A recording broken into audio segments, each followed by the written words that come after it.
Praise the lord. మన ప్రభువును మన రక్షకుడైన యేసుక్రీస్తు వారి ఉన్నతమైన నామంలో మీ అందరికీ మా హృదయపూర్వక వందనములు. ఈ యొక్క ఆదరణ వాక్యము మీకు దీవెనకరంగా ఉందని నమ్ముతున్నాము. కనీసము ఈ వాక్యమును ఒక 10 మందికైనా షేర్ చేయగలరని దేవుని పేరట మనవి చేసుకుంటున్నాము. ఈ రోజు దేవుని వాక్యము, ఇజ్రాయేలీల దేవుడైన యెహోవా రెక్కల క్రింద సురక్షితముగా నుండునట్లు నీవు వచ్చితివి. రూతు గ్రంథము 2వ అధ్యాయము 12వ వచనము.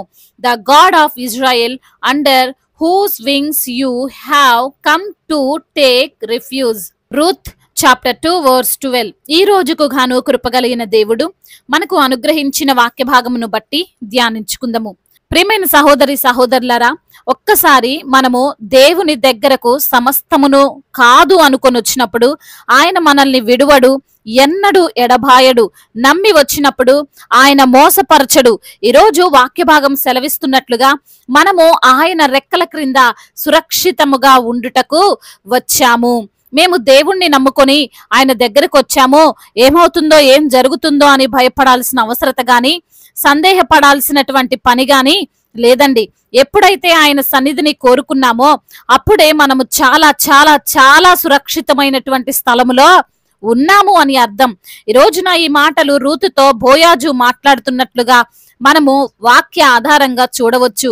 నయోమికి కోడలుగా ఉన్నటువంటి రూతు తన సొంత ఊరిని వదిలివేసుకొని, భర్త కూడా చనిపోయినప్పటికీ, పిల్లలు కూడా ఎవరు లేనప్పటికీ అత్త నయోమి వెంట బెత్లెహేముకు వచ్చింది. మనం ఇక్కడ ఒకటి గమనించాలి. నయోమి ఇంకో కోడలైనటువంటి ఓర్పా రాలేదు, కానీ రూతు ఆమె వెంట వచ్చింది. అంటే నయోమి వద్ద ఏదో ఆస్తిపాస్తులున్నాయి, ఈమెతో నేను వెళ్తే అవన్నీ కూడా నాకే సొంతమవుతాయి అనే ఆలోచన తనకి రాలేదు. ఎందుకంటే లేఖన భాగములు సెలవిస్తున్నాయి నయోమి రిక్తురాలిగా ఉన్నది అని. అంటే కట్టుబట్టలు తప్ప వారి యొద్ద మరే ఏ ఆస్తి గాని సంపద గాని భూమి గాని లేదు. అయినప్పటికీ రూతు అత్త అయినటువంటి నయోమితో ఆమెకు తోడుండుట కొరకు ఒక మంచి ఉద్దేశంతో వచ్చింది. మనము కూడా దేవుని సన్నిధిని ఆశ్రయించినప్పుడు దేవుడు ఏదో ఇస్తాడు, ఏదో కావాలని ఆశించి రాకూడదు. ఆయన నాకు నిత్య జీవమును ప్రసాదించాడు, ఆయన నా కొరకు కలువరిలో మరణించాడు, నన్నుగా ప్రేమిస్తున్నాడని తెలుసుకొని కేవలం ఆయన్ని స్తుతించుటకు, ఆయన పరిచర్యలో పాలిభాగస్తులుగా ఉండుటకు మనము రావాలి.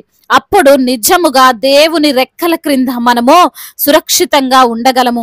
రూతు కూడా చాలా మంచి ఉద్దేశంతోనే అత్త వెంబడి ప్రయాణమయ్యి వచ్చి అత్తని మంచిగా చూసుకోవాలని ఆలోచించింది. నీ దేవుడే నా దేవుడు అని నమ్మి విశ్వసించింది. ఆయన దగ్గర ఉంటే నాకేం భయం లేదు, నాకేం కొదువ లేదు అని రూతు నమ్మింది. అయితే ఆ విధంగా వచ్చినటువంటి రూతు రాగానే ఆనందంగా ఉండగలిగిందా? బెత్లెహేము రాగానే సమృద్ధితో కడుపు నిండా ఆహారం తీసుకోగలిగిందా అంటే లేదనే చెప్పాలి. రూతు మొదట కష్టాలు పడినట్లుగానే మనం చూడవచ్చు. ఎందుకంటే ఆమె అత్తకు తినడానికి కూడా తిండి లేదు. కాబట్టే బోయాజు పొలములో పరిగా ఏరుకోవడానికి వెళ్ళింది. మొదట కొన్ని దినాలు పేదరికమును కష్టాలనే చూసింది. అయినంత మాత్రాన ఆమె సురక్షితంగా లేదా అంటే చాలా సురక్షితమైన ప్రాంతంలో ఆమె జీవిస్తుంది. బహుశా ఆ పేదరికాన్ని బట్టి రూతు హృదయంలో అనుకొని ఉండొచ్చు, నేనేంటి పరిగేరుకోవడం ఏంటి, ఒక్క పూట తినడానికి కూడా ఈ విధంగా శ్రమ పడాలా, అందరినీ వదిలి వచ్చాను, మా ఊర్లో మా నాన్నగారు ఇంట్లో ఉంచి కడుపు నిండా ఆహారం పెట్టేవాడు కదా అని ఆమెకు ఆలోచన రాకూడదనే దేవుడు బోయాజుతో పలికిస్తున్నాడేమో. నీవు నీ జనాన్ని, నీ సొంత ఊరిని వదిలి వచ్చింది ఎక్కడికో కాదు, సర్వశక్తిమంతుని నీడకు ఆయన నమ్మి వచ్చావు గనుక నీవు సురక్షితంగా ఉంటావు. అంత మాత్రమే కాదు, నీవు ఊహించని సంపూర్ణమైన బహుమానము నీవు పొందుకోబోతున్నావు అని. ఆ విధంగానే దేవుడు రూతును జ్ఞాపకం చేసుకున్నాడు. పేదరికాన్ని తొలగించి భూస్వామి అయినటువంటి బోయాజుతో వివాహము జరిపించాడు. ఈ రోజున ఈ మాటలు వింటున్న ప్రభునందు ప్రియమైన సహోదరి సహోదరులారా, నీవు కూడా నీ కులాన్ని, నీ మతాన్ని, నీ బంధువులను, నీ స్నేహితులను అందరిని వదిలివేసి నాకు దేవుడే దిక్కు, ఆయనే నన్ను కాపాడతాడు అనే నమ్మకంతో దేవుణ్ణి ఆశ్రయించావేమో. అయితే ఆ నమ్మకాన్ని కోల్పోనీయకు. ఆయన నిన్ను క్షేమ స్థితిలో ఉంచి ఉన్నాడు. ఈరోజు నీకు ఎదురవుతున్న చిన్న చిన్న శ్రమలను చూసి చిన్న చిన్న కష్టాలను చూసి కృంగిపోకు, బాధపడకు. దేవుడు నిన్ను మర్చిపోలేదు. దేవుడు నీ ఎడల కార్యమును జరిగిస్తున్నాడు. నీవు సమస్తాన్ని వదిలివేసి యేసయ్యని నమ్మి నువ్వు వచ్చావు గనుక ఆయన నిన్ను అవమానపరచడు, నిన్ను తలదించుకునే స్థితిలో నిలవబెట్టడు. రూతు ఏ విధంగా ఆమె ఊహించని బహుమానాన్ని పొందుకుందో నీవు ఊహించని బహుమానాన్ని తప్పక పొందుకుంటావని ఈరోజు వాక్యము మనందరికీ చాలా క్లియర్గా రుజువుపరుస్తుంది. కాబట్టి ప్రియమైన సహోదరి సహోదరులారా, భయపడకు. అందరినీ కాదనుకొని దేవుణ్ణి ఆశ్రయించాను ఏమవుతుందో అని దిగులు పడకు. నీవు నమ్మింది సర్వశక్తిమంతుడైన దేవుణ్ణి, అసాధ్యాన్ని సాధ్యపరచగల గొప్ప దేవుణ్ణి. నీవు మనిషిని నమ్ముకొని వస్తే భయపడాలి. మనుషులైతే మార్పు చెందుతారు, కానీ మనము నమ్మింది మార్పు లేని సజీవుడైన నిత్య జీవం ఇచ్చేటువంటి సృష్టికర్తను. ఆయనను నమ్మాము గనుక మనము సురక్షితముగా జీవించవచ్చు. జీవించేలాగున ఆయన మనకు అనుదినము సహాయము చేస్తాడు. దేవుడు ఈ మాటలను దీవించి మన హృదయములో ఫలింపచేయునుగాక. వాక్య భాగమును బట్టి ప్రార్థించుకుందాము.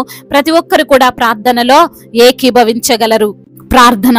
మహాశక్తి సంపన్నుడా, మహోన్నతుడా, కృపా కనికరములు కలిగిన దేవా, జీవాధిపతి, మీకు వందనములయ్యా, స్తుతులు స్తోత్రములు చెల్లిస్తున్నాము తండ్రి.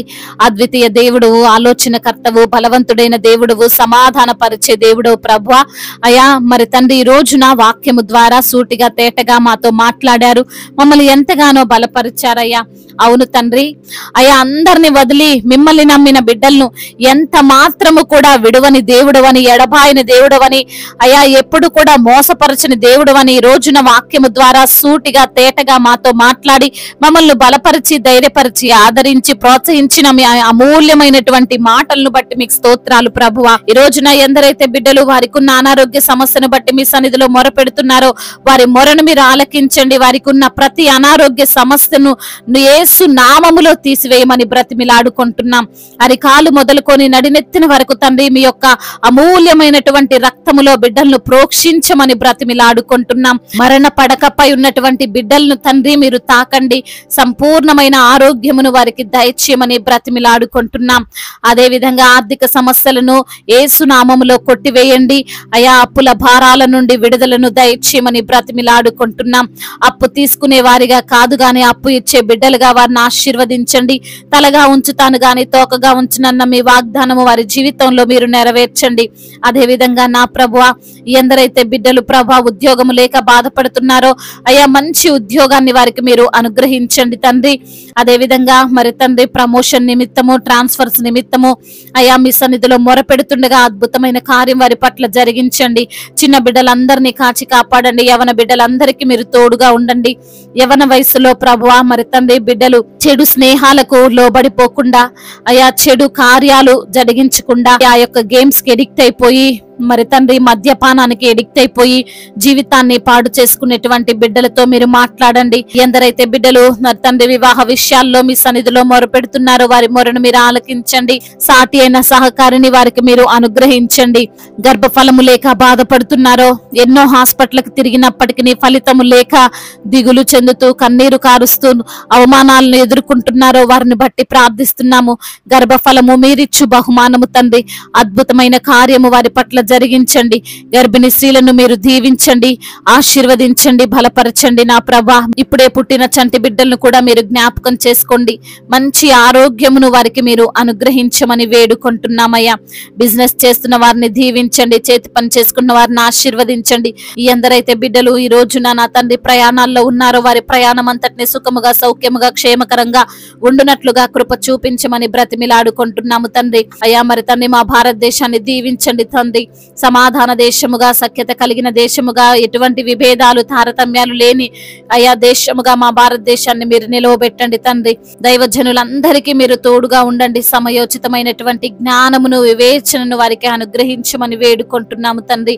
అయా మరి తండ్రి అనేక ఆత్మలను మీ కొరకు సిద్ధపరిచే వారిగా వారిని మీరు నిలవబెట్టమని వేడుకుంటున్నాం ప్రభువా. మిషనరీస్ ని దీవించి ఆశీర్వదించమని వేడుకుంటున్నాం అయ్యా.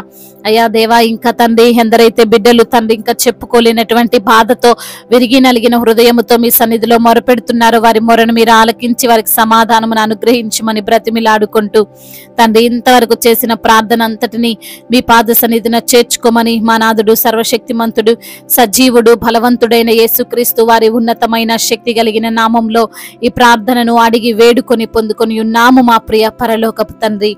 ఆమేన్. ఈ రోజు పెళ్లి రోజు మరియు పుట్టినరోజు జరుపుకుంటున్న వారందరినీ దేవుడు దీవించి సకల మేలులతో, సకల ఆశీర్వాదములతో, కృపాక్షేమములతో, శాంతి సమాధానముతో, మెండైన దీవెనలతో దేవుడు మిమ్మల్ని నింపునుగాక.